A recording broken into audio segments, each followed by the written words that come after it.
এই যে মানে কোন রকম প্রমাণ ছাড়া একটা গোটা জনগোষ্ঠীকে ক্রিমিনালাইজ করা, গোটা জনগোষ্ঠীকে ক্রিমিনাল হিসেবে সাব্যস্ত করা, এটাই ফ্যাসিবাদ। হোক অমুক হোক তমুক হোক, আপনি তাকে তার বিরুদ্ধে অভিযোগ থাকলে তাকে ধরতে পারলে তাকে আপনি থানায় দিবেন, কথা সহজ। আপনি কারো গায়ে তো হাত তুলতে পারেন না। পরে তোফাজ্জলের মতো আর একটা পরের ঘটনা যখন ঘটবে তখন কি মানে তার জন্য আমরা কারে কারে দায়ী করব? তোফাজ্জলের মতো যদি পরের একটা ঘটনা ঘটে তাহলে সেটার জন্য শেহরিন মনামি পর্যন্ত দায়ী থাকবেন তো, কারণ তারা এটা বিল্ড করতেছে যে আমাকে আগে প্রমাণ দিতে হবে আমি নিরপরাধ, তার আগ পর্যন্ত আমি অপরাধী। এভাবে তো আইন কাজ করে না। আইনের নিয়ম হচ্ছে আমি নিরপরাধী যতক্ষণ পর্যন্ত না আমাকে অপরাধী প্রমাণ করা যায়। কাজে আমি গরিব, আমার এখানে রাষ্ট্র কোনো সংস্থানের ব্যবস্থা করে দেয় নাই, এই জন্য আমি হকারি করি। এই জন্য আমি হকারি করি বলে আমি বাই ডেফিনেশন মাদক ব্যবসায়ী। এটা এইভাবেই তো তোফাজ্জলকে হত্যা করা হয়েছে। তোফাজ্জল চিল্লায় চিল্লায় প্রমাণ করতে পারে নাই যে সে চোর না, তাকে চোর হিসেবে সাব্যস্ত করে করা হয়েছে। আর ম্যাজিস্ট্রেটদের প্রশাসনের খুব ভালো হয়েছে, কারণ সাধারণত এই কাজগুলি ম্যাজিস্ট্রেটদের করতে হয়। তাই এরকম যে কিছু মানে পোষা প্রাণী পাওয়া গেছে, যে পোষা প্রাণীরা তাদের হয়ে মাইরধর দিয়ে দিবেন, ঠিক আছে, আমি ডাকসু বলতে বলতে চিল্লাবেন ক্যাম্পাস জুড়ে, এরকম তো ছিল না। এরকম ভালো হয়েছে ম্যাজিস্ট্রেটদের, কারণ ম্যাজিস্ট্রেট যদি কারো গায়ে হাত তোলে তখন তো তার চাকরি নিয়ে টানাটানি করবে। যদি আপনার এটা মিডিয়াতে আসে যে ম্যাজিস্ট্রেট রাস্তায় একটা লোককে ধরে পিটাচ্ছে, তখন সেটা নিয়ে কি মাত্রার সমালোচনা হবে, সেটা তার চাকরি নিয়েও টানাটানি পড়ে যাইতে পারে। তো ভালো, এই কাজগুলো সর্বমিত্র বিজুবাইরদেরকে দিয়ে দেন, তারা রাস্তাঘাটে মানুষ পিটায় বেড়াক। কিন্তু এটা তো কোনো পার্মানেন্ট সলিউশন হইতে পারে না ভাই। আপনি আজকে তুলবেন কালকে আবার নামবে, কারণ আপনার এখানে একটা বড় ক্রাইসিস হচ্ছে homeless crisis. S M Farhad বলছে যে যাদের নাকি হোমলেস ক্রাইসিস নিয়ে সমস্যা তারা তাদের ঘরে রাখুক। আরে ভাই, মানে আমার মাঝে মাঝে আমি হতবাক হয়ে যাবেন, উনি কি ডোনাল্ড ট্রাম্প নাকি? এগুলো তো ডোনাল্ড ট্রাম্প বলে। এগুলি আমার কথা মিলায়, মানে কথাটা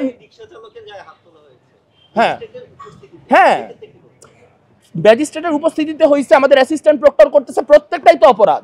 কিন্তু ম্যাজিস্ট্রেট করলে তো মানে গাইবান্ধার একটা লোক আমাকে গালি দিচ্ছে না, ম্যাজিস্ট্রেট তোমার প্রতিনিধি না, সর্বমিত্র তোমার প্রতিনিধি হয়ে গেছে, এটা আমাদের দুর্ভাগ্য। তো আমার প্রতিনিধি যদি এমন কাজ করে যে কাজের সাথে আমার ভ্যালু অ্যালাইন্ড না, তখন তো আমি অবশ্যই তার প্রতিবাদ করব। তবে ম্যাজিস্ট্রেট হোক, অ্যাসিস্ট্যান্ট প্রক্টর হোক, ডাকসু হোক, কারো বাংলাদেশের কোনো নাগরিকের গায়ে হাত তোলার অধিকার নাই। সিম্পল। এক্সট্রিম মশার কয়েল প্ল্যান্ট ফাইবার দিয়ে তৈরি, তাই সহজে ভাঙে না, সুগন্ধিযুক্ত ও নিরবিচ্ছিন্নভাবে জ্বলে। ডেঙ্গু, চিকুনগুনিয়া বাহি সহ যে কোনো মশার বিরুদ্ধে দেয় এক্সট্রিম সুরক্ষা। ঢাকা বিশ্ববিদ্যালয়ে যখন নির্মাণ করা হয়েছিল বিশ্ববিদ্যালয় হিসেবে, তখন সেটা বিশ্ববিদ্যালয়ের একটা প্রান্তে ছিল, অর্থাৎ পুরান ঢাকাটা মূলত ঢাকা ছিল এবং সেই ঢাকার প্রান্তে ঢাকা বিশ্ববিদ্যালয় ছিল। অন্যান্য বিশ্ববিদ্যালয়গুলির ক্ষেত্রে যেরকম হয় সেরকম, যে একটা শহরের প্রান্তে আমি বিশ্ববিদ্যালয়টা তৈরি করব, যাতে বিশ্ববিদ্যালয়ের জায়গাটা রিলেটিভলি ফাঁকা একটা জায়গা হয় এবং সেখানে পড়াশোনা করার পরিবেশ থাকে। কিন্তু কালক্রমে আমরা এমন অবস্থায় এসেছি যেখানে ঢাকা বিশ্ববিদ্যালয় আসলে ঢাকা শহরের সেন্টার। ঢাকা উত্তর, ঢাকা দক্ষিণে মুভ করতে হলে ঢাকা বিশ্ববিদ্যালয়ের রাস্তাগুলোকে এড়িয়ে মুভ করা প্রায় অসম্ভব হয়ে পড়ে। এবং আমরা জানি যে এই রাস্তাগুলিতে বিভিন্ন রকম ফাটাকেষ্টগিরি বর্তমানে চলছে, সেই রাস্তাগুলো প্রাইমারিলি আপনার সিটি কর্পোরেশনের রাস্তা। এবং অন্যান্য বিভিন্ন ক্ষেত্রে আমরা কোনো রকম কার্যক্রম করতে গেলে এই প্রশ্নের সম্মুখীন কিন্তু আমাদের হতে হয়, অর্থাৎ ঢাকার এই রাস্তাগুলির এখতিয়ার প্রাইমারিলি সিটি কর্পোরেশনের। এখন সিটি কর্পোরেশনের অন্যান্য জায়গাগুলিতে ঠিক যে কার্যক্রম করা হয়, যেভাবে করে হকার এসে বসে, যেভাবে করে গৃহহীন মানুষ অবস্থান নেয়, সেখানে তারাও এসে অবস্থান গ্রহণ করছে। এখানে দুটো জিনিসকে ইচ্ছা করে গুলিয়ে দেওয়া হচ্ছে, একটা হচ্ছে হকার এবং আর একটা হচ্ছে ভবঘুরে। হকারদের বিরুদ্ধে যে রাজনীতিটা হচ্ছে এটা পুরাতন ফ্যাসিস্ট রাজনীতি, এবং এই ফ্যাসিস্ট রাজনীতিতে আমাদের শিক্ষকরাও যুক্ত হয়েছেন। আমরা মানে হতভম্ব হয়ে খেয়াল করছি। কেন বলছি এটা ফ্যাসিস্ট রাজনীতি? মনে করেন আপনাদের এখানে 10 জন সাংবাদিক আছেন, এদের মধ্যে কোনো একজন কথার কথা মাদক ব্যবসার সাথে জড়িত। এইবার এই জন্য কি আমি বলতে পারি সাংবাদিকরা মাদক ব্যবসার সাথে জড়িত, সাংবাদিকদের ক্যাম্পাসে ঢুকতে দিব না কারণ তারা মাদক ব্যবসার সাথে জড়িত? কিন্তু সাংবাদিকদের সাথে তারা এটা করবে না, তার কারণ সাংবাদিকদের অতটুকু সামাজিক কি বলবো, তাদের অতটুকু সামাজিক পুঁজি আছে। তাদের বিরুদ্ধে যদি একজনের বিরুদ্ধে বলা হয় তাহলে আপনারা কেউ কেস করে দিতে পারেন। এখন হকার তো ভাই কেস করতে পারে না, যার ফলে কোথাও কোনো একজন হকার, এবং তাদের কাছে যদি এত প্রমাণ থাকে, তারা আসলে আমি বুঝলাম না, কেউ মাদক ব্যবসায়ী হলে তাকে তো ধরা লাগবে, তাকে তো জেলে ঢুকানো লাগবে। আপনি মাদক ব্যবসায়ীদের জেলে ঢুকাইতেছেন না, আপনি তার বিরুদ্ধে কোনো কেস দিচ্ছেন না, আপনি কোনো তথ্য প্রমাণও হাজির করতেছেন না, আপনি গড়পড়তা বলে দিচ্ছেন যে যত মানুষ হকার তারা সবাই হচ্ছে মাদক ব্যবসায়ী, যত মানুষ ভবঘুরে তারা সবাই মাদক ব্যবসায়ী।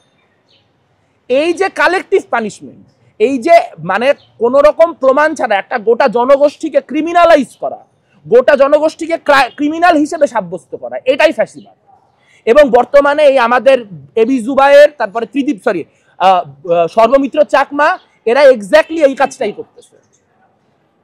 এবং সেটার বিরুদ্ধে যারা দাঁড়াবে বামপন্থীরা, তাদেরকেও স্টিগমাটাইজ করার যে রাজনীতি সেটা প্রাথমিকভাবে চলছে। এবং বলা হচ্ছে যে ধরেন পুলিশের এখানে কি ভূমিকা, পুলিশ কেন কয়েকদিন পর পর মাদক ব্যবসায়ীদের বিভিন্ন জায়গা থেকে গ্রেফতার করে তার কয়েকদিন পর পর ছেড়ে দেয়? এটা করার মধ্য দিয়ে আসলে কি ঘটে? যদি যে কথা আমাদের সাংবাদিক প্রশ্ন করলেন যে পুলিশের একদম পাশে বসে মাদক বিক্রি করা হচ্ছে, তাহলে পুলিশ কেন এটা কোনো কিছু করতেছে না? এই গোটা কাঠামোটা আদতে পুলিশ বলেন, রাষ্ট্র বলেন, তাদের মদতেই হয়।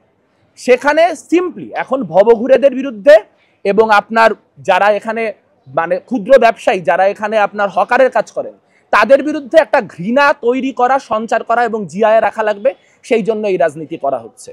আজকে যারা এটাকে চিয়ার করতেছেন, কালকে এটা তাদেরই ঘাড়ে এসে পড়বে, বিশ্বাস করেন।